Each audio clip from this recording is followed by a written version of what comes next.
Good morning बच्चों। आज हम लोग एक्सरसाइज 3.1 का क्वेश्चन नंबर 3 देखेंगे। मैं बोर्ड पर ये क्वेश्चन लिखा हुआ हूँ, उसको मैं पढ़ देता हूँ एक बार और फिर इसको बनाते हैं। क्वेश्चन नंबर 3, 2 केजी सेब और 1 केजी अंगूर का मूल्य किसी दिन 160 रुपया था। एक महीने बाद 4 केजी सेब और 2 केजी अंगूर का मूल्य 300 रुपया हो जाता है। इस स्थिति को बीजगणितीय और ज्यामितीय रूपों में व्यक्त करें। तो इसे बनाने से पहले हम लोग ये ध्यान दे देते हैं, हमने ये जो चैप्टर पढ़ा है यह 2 चरों वाला रैखिक समीकरण है, तो हमें इसमें 2 चर मानने होंगे। फर्स्ट मानना होगा सेब के लिए और सेकंड मानना होगा अंगूर के लिए। तो यदि 1 केजी सेब का मूल्य हम x मान लें और 1 केजी अंगूर का मूल्य को y मान लें, तब हम इस पर फर्स्ट शर्त से 2x प्लस ये चूंकि 1 केजी ही है तो इसके लिए हम y लिखेंगे, और बराबर में चूंकि कुल मूल्य इसका 60 रुपया है तो हम 160 लिख देंगे। दूसरी स्थिति में 4 केजी है तो 4x हो जाएगा और इसका 2 केजी है तो इसका 2y हो जाएगा। फिर दोनों को जोड़ देंगे और बराबर में 300 रुपया देंगे। फिर इसका हम लोग सारणी बनाएंगे और सारणी के बाद ग्राफ खींचेंगे। आइए देखते हैं, हम पहले मानते हैं इसको कि माना कि 1 केजी सेब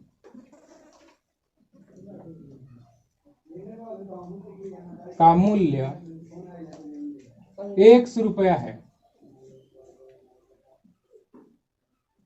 और 1 केजी अंगूर का मूल्य y रुपया है। 1 केजी सेब का मूल्य 100 रुपया है और 1 केजी अंगूर का मूल्य y रुपया है। प्रश्न से क्योंकि इस प्रश्न में 2 केजी सेब है तो 2 केजी सेब का मूल्य 2x हो जाएगा और 1 केजी अंगूर है तो 1 केजी अंगूर का तो यहाँ पर हम लोग y माने ही है तो ये y हो जाएगा। अब बराबर में हम लिखेंगे कुल मूल्य इसका 160 रुपया है। तो यह बीजगणितीय रूप में प्रथम शर्त को हमने यहाँ दर्शा दिया है। और पुनः हम दूसरे शर्त के लिए चलते हैं। पुनः अब इस बार कितना है तो 4 केजी सेब है और 2 केजी अंगूर है, तो हम 4 गुणे x कर देंगे और 2 केजी अंगूर के लिए 2y लिख देंगे और टोटल दोनों जोड़ के कितना हो रहा है तो 300 रुपया हो रहा है। यह समीकरण फर्स्ट बना लेते हैं और इसको समीकरण सेकंड बना लेते हैं। अब इसे ये बीजगणितीय रूप हमारा हो गया। तो बीजगणितीय रूप का आंसर ये हम ऐसे लिख सकते हैं। अब इसका हमें ग्राफ खींचना है। ग्राफ खींचने के लिए हमें एक सारणी चाहिए। समीकरण फर्स्ट से, तो समीकरण फर्स्ट को पहले लिख लेते हैं कि 2x प्लस y बराबर 160। हम आगे एक चर को स्वतंत्र कर देते हैं, y को हम इधर रख लेते हैं तो इधर 160 आएगा और 2x को उठा के उधर करेंगे, पक्षांतर करते हैं तो प्लस का माइनस हो जाता है और माइनस रहता है तो प्लस हो जाता है। तो यहाँ पर चूंकि यह 2x प्लस में है, उधर लेके चलेंगे तो यह माइनस में आ जाएगा। अब इसके लिए हम एक सारणी यहाँ पर बना लेते हैं। 3 मानों की सारणी बना लेते हैं। कम से कम 3 मान तो होने ही चाहिए। वैसे 2 मान से भी बनाया जा सकता है, लेकिन कम से कम 3 मान आपको लेना पड़ेगा, तब जाकर के अच्छा से ग्राफ हम बना सकते हैं। तो देखिए x और y हमने यहाँ लिया है। अब इस समीकरण में x का वैल्यू अपने मन से हम लेंगे और हम लोग ऐसा वैल्यू ले लेते हैं ताकि उसको आसानी से ग्राफ पर दिखाया जा सके। तो आइए देखते हैं x का वैल्यू यदि हम 40 ले लें, x के जगह पर 40 ले लें इधर लिख लेते हैं कि यदि x बराबर 40 तो y बराबर, यही वाला समीकरण 160 माइनस 2 गुणे 40, तो ये हो जाएगा 160 माइनस 80। और 160 में से 80 घटाएंगे तो यह 80 आएगा। तब यहाँ हम y का वैल्यू 80 रख देंगे। ठीक इसी तरह से यदि हम x के जगह 50 लें, x के जगह यदि 50 लें, यानी यदि x बराबर 50 तो y बराबर 160 माइनस 2 गुणे 50 होगा। तो इसको 160 माइनस 50 में 2 का गुणा कर लेंगे, 100 होगा, घटाएंगे तो यह 60 आएगा। तो हम y में 60 रख देते हैं। फिर एक बार हम x का वैल्यू 60 ले लेते हैं। तो यदि x बराबर 60 लें तो y बराबर 160 माइनस 2 गुणे 60 होगा, अर्थात 160 माइनस 120। 60 में 2 से गुणा करेंगे 120 आएगा, और घटाएंगे तो यह 40 हो जाएगा, अर्थात y का मान यहाँ 40 हो गया। तो इस तरह से समीकरण फर्स्ट के लिए हमारी सारी कंप्लीट हुई। अब हम लोग समीकरण सेकंड के लिए बनाते हैं। फिर लिखते हैं कि समीकरण सेकंड से, तो सेकंड समीकरण है कि 4x प्लस 2y बराबर 300।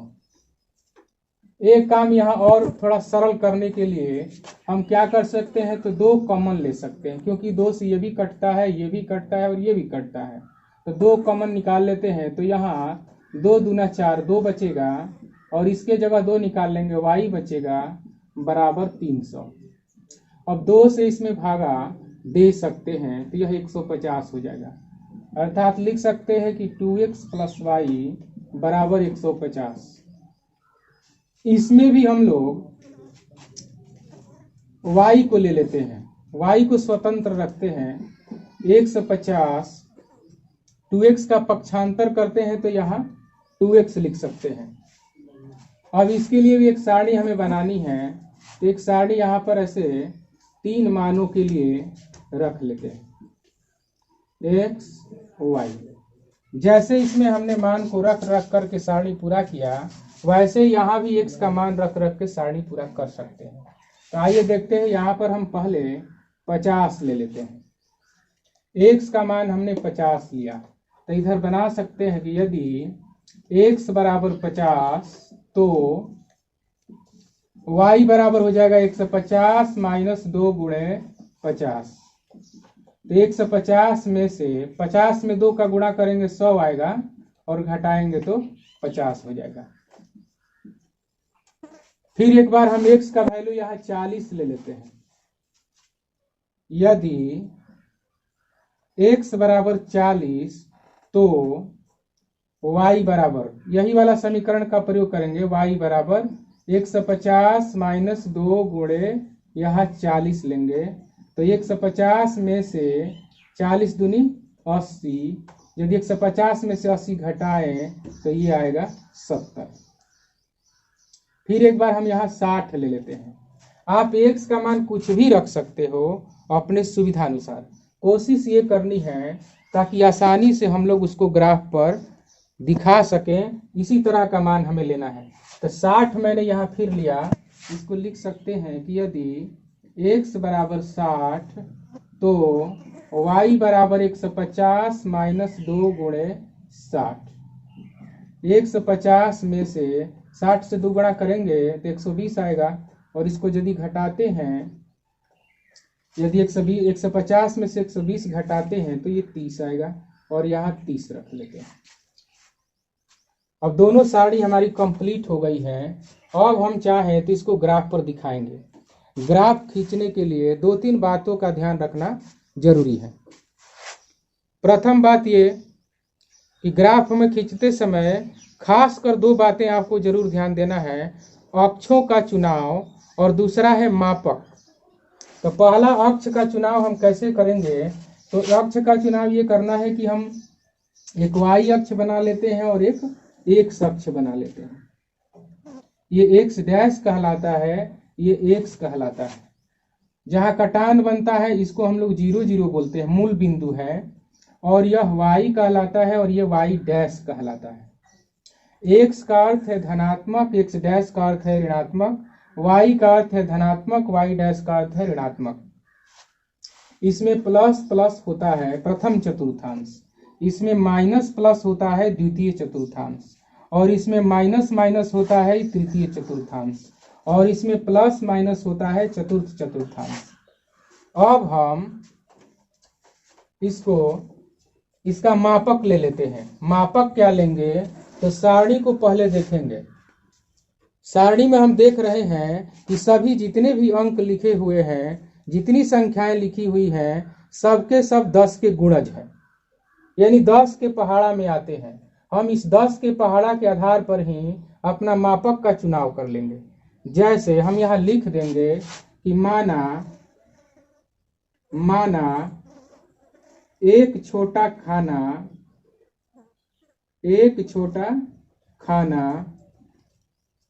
बराबर एक दहाई।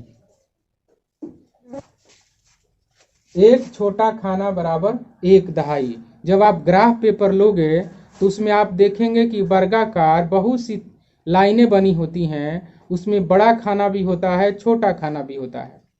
तो यदि आप एक छोटा खाना बराबर एक दहाई मान लें या एक बड़ा खाना बराबर एक दहाई मान लें, क्योंकि हम यहाँ पर जो बना रहे हैं ये छोटे छोटे खाने ही हम बनाएंगे, तब यहाँ पर हम लोग इस तरह से खाने बना सकते हैं 1 2 3 4 5 6 7।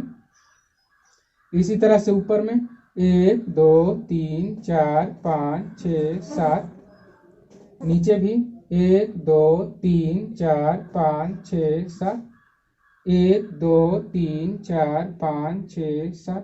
इस तरह से हम लोग खाना बना लेंगे।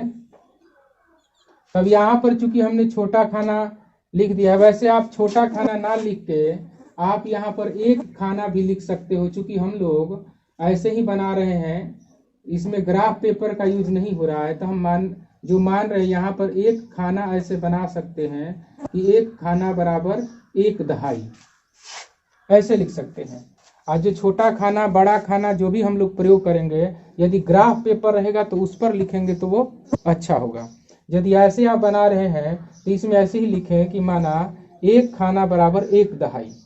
इसका अर्थ है कि एक खाना यहाँ से यहाँ तक है और इसको हमने कितना मानना है 10 20 30 40 50 60 70, और आगे जरूरत हो तो और आगे भी माना जा सकता है। और इधर की जो संख्याएं होगी वो माइनस में होती हैं, -10 -20 -30 -40 -50 -60 -70। नीचे की संख्याएं भी माइनस में होती हैं, तो -10 -20, इस तरह से हम लोग नीचे तक लिख देंगे। ऊपर में ये धनात्मक होता है 10 20 30 40 50 60 70, और जरूरत हो तो आगे हम लोग इसको बढ़ा सकते हैं। अब हम लोग फर्स्ट समीकरण को देखते हैं और उसके आधार पर बिंदुओं को इसमें दिखा देते हैं। जैसे देखते हैं फर्स्ट हमारा जो समीकरण है, इसमें फर्स्ट जो सारणी का फर्स्ट मान है 40 और 80 है। तो ये ध्यान रखिएगा, एक्स वाले को एक्स पर और वाई वाले को वाई पर दिखाते हैं। तो एक्स पर हम पहले चलते हैं, कहाँ चल रहे हैं, तो एक्स पर हम 40 पर चल रहे हैं, और वाई पर कितना जाना है तो 80 जाना है। तो 80 हमारा यहाँ पर आएगा, ये 70 था 80 तक मैंने बढ़ाया तो ये 80 है। अब क्या करना है कि 80 वाले को इधर आगे की ओर बढ़ा लेंगे और फिर 40 वाले को भी आगे की ओर बढ़ा लेंगे, और दोनों जहाँ कटेगा उसी को हम लोगों को बिंदु बनाना है। ये थोड़ा ध्यान दीजिएगा, यहाँ पर मैं लिखा था माना, ये वाला बिंदु हमारा 40 पर 80 हो गया। अब दूसरा बिंदु देखते हैं, 50 पर 60 लेना है। तो 50 ये है, अब इस 50 वाले को आगे बढ़ा देना है और इधर से 60 वाले को आगे बढ़ा देना है। ये जहाँ कटता है ये वाला आपका 50 60 हो गया। आप चाहो तो इधर 50 और 60 लिख सकते हो। कोष्ठ में कमा लगा दें। अगला है 60 पर 40। तो 60 ये है, तो 60 को हमने आगे बढ़ाया और 40 को इधर बढ़ाया और ये वाला आपका कटान बना। इसको आप लिख सकते हो 60, 40।